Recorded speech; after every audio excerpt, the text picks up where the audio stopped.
नीलम Bhojpuri channel के subscribe करे खातिर लाल बटन पर उंगली दबाई और घंटी के चिन्ह पर क्लिक करके नया नया भोजपुरी गीत के आनंद उठाई।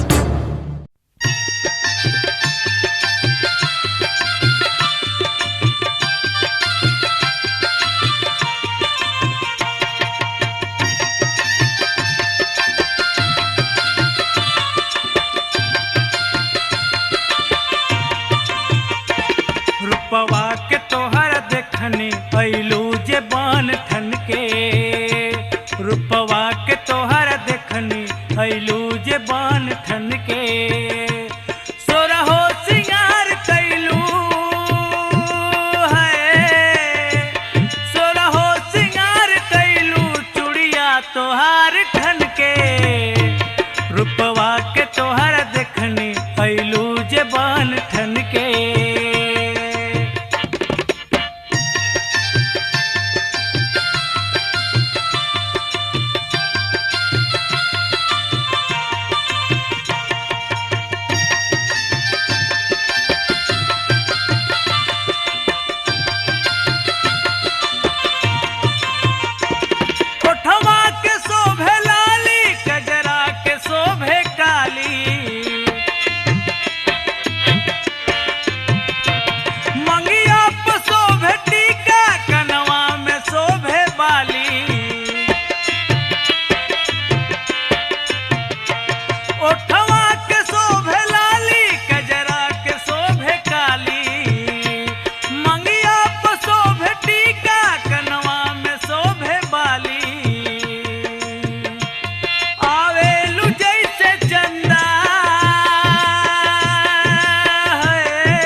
से आवे ठन के रूपवा के तोहर देखनी अइलू जे बान ठन के, रूपवा के तोहर देखनी अइलू जे बान ठन के।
तोहार गम के रूपवा के तोहर देखनी अइलू जे बान ठन के, रूपवा के तोहर देखनी अइलू जे बान ठन के।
अइलू जे बान ठन के, रूपवा के तोहर देखनी अइलू जे बान ठन के।